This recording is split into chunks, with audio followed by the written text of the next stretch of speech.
Assalamualaikum warahmatullahi wabarakatuh. Bagaimana kabarnya hari ini adik-adik? Semoga kita semua senantiasa diberi kesehatan jasmani dan rohani. Amin. Perkenalkan, nama kakak Siti Rifatul Mahmudah. Kalian bisa memanggil Kak Rifa. Nah, kali ini kakak akan membahas materi lanjutan yang kemarin. Kakak mau tanya, kemarin kita membahas apa? Betul sekali, materi kemarin yaitu mengenai himpunan dan juga diagram Venn dari sebuah himpunan. Kali ini kita akan membahas tentang kardinalitas himpunan, himpunan bagian, dan himpunan kuasa. Yang pertama yaitu kardinalitas himpunan. Apa itu kardinalitas himpunan? Nah, di sini kita akan membahas bahwa kardinalitas himpunan yaitu bilangan yang menyatakan banyaknya anggota dari suatu himpunan. Kardinalitas himpunan dinotasikan dengan N dalam kurung A besar, karena notasi himpunan yaitu huruf besar. Perlu diketahui bahwa himpunan berdasarkan banyaknya anggotanya dibedakan atas dua, yaitu himpunan berhingga dan himpunan tak berhingga. Nah, untuk kardinalitas himpunan hanya berlaku pada himpunan berhingga. Kenapa? Adik-adik ada yang tahu? Betul, karena himpunan tak berhingga tidak bisa kita hitung jumlah anggota himpunannya. Lebih jelasnya, langsung saja ke contoh soal. Supaya adik-adik lebih paham, di sini saya mempunyai himpunan A sama dengan 2, 3, 5, dan 7. Berapa kardinalitasnya? Perlu diingat, kardinalitas yaitu banyaknya anggota dari suatu himpunan.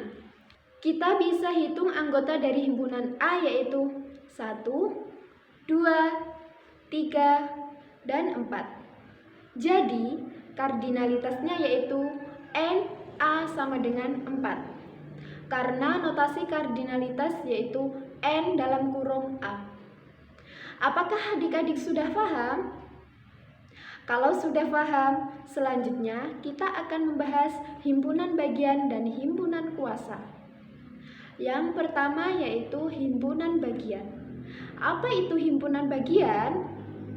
Himpunan bagian yaitu suatu himpunan dapat dikatakan himpunan bagian dari himpunan A apabila semua anggota himpunan tersebut merupakan anggota dari himpunan A. Himpunan bagian dilambangkan dengan subset. Lebih jelasnya, kita masuk ke contoh soal. Misalnya, himpunan A sama dengan A dan B. Dan himpunan B yaitu A, B, C, dan E. A, B, C, D, dan E.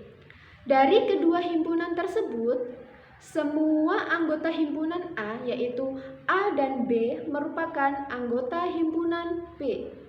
Maka dapat dikatakan bahwa himpunan A merupakan himpunan bagian dari B karena semua anggota himpunan A berada di himpunan B. Atau bisa juga dinyatakan himpunan B memuat semua anggota A. Ada catatan sedikit yaitu jika ada anggota himpunan A yang bukan merupakan anggota himpunan B, maka dilambangkan dengan A unsubset B. Setiap himpunan selalu memiliki satu himpunan kosong sebagai anggotanya. Jadi setiap anggota himpunan itu memiliki himpunan kosong sebagai anggotanya. Dan setiap himpunan memiliki himpunan itu sendiri sebagai himpunan bagiannya. Dari pengertian himpunan bagian, apakah adik-adik semua paham? Nah, dari suatu himpunan bisa dibuat himpunan bagian. Misalnya himpunan A sama dengan A dan B. Maka dari himpunan A bisa dibuat beberapa himpunan bagian yaitu Perlu diingat bahwa setiap himpunan memiliki himpunan kosong sebagai anggotanya. Maka yang pertama yaitu himpunan kosong, himpunan A, himpunan B, dan himpunan A, B. Nah, bagaimana kalau anggota himpunannya banyak? Apakah kalian mau menulisnya satu-satu? Pasti dan memakan banyak waktu. Tentu ada rumusnya untuk menentukan jumlah himpunan bagian, yaitu jika banyaknya anggota himpunan A adalah NA, maka banyaknya himpunan bagian dari A adalah 2 pangkat NA. Kakak kasih contoh. Jika himpunan B sama dengan 1, 2, 3, 4, 5, 6, 7, dan 8, berapa jumlah himpunan bagiannya? Kita tentukan dulu kardinalitasnya, yaitu NB sama dengan, kita hitung anggota himpunannya yaitu berjumlah 8. Maka jumlah himpunan bagiannya yaitu 2 pangkat 8 karena kardinalitasnya yaitu 8. Maka 2 pangkat 8 sama dengan 256. Kalau yang ditanyakan jumlah himpunan bagian yang memiliki 4 anggota, bagaimana cara kita mengetahuinya? Yaitu dengan segitiga Pascal. Apakah sudah paham mengenai himpunan bagian? Bagus, kalau sudah paham kita lanjut ke himpunan kuasa. Himpunan kuasa yaitu himpunan yang memuat semua himpunan bagian dari suatu himpunan. Himpunan kuasa biasanya dinotasikan dengan PA. Dari pengertiannya agak ribet ya. Kita langsung masuk ke contoh soal supaya adik-adik lebih paham. Misal kita mempunyai himpunan A yaitu A, B. Kita cari himpunan bagiannya yaitu himpunan kosong A, B, dan A, B.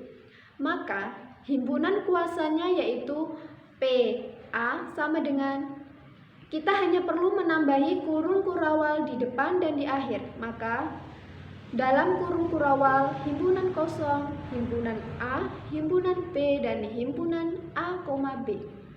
Jika ada pertanyaan berapa banyak anggota himpunan kuasanya, maka rumusnya sama seperti rumus jumlah himpunan bagian, yaitu 2 pangkat NA.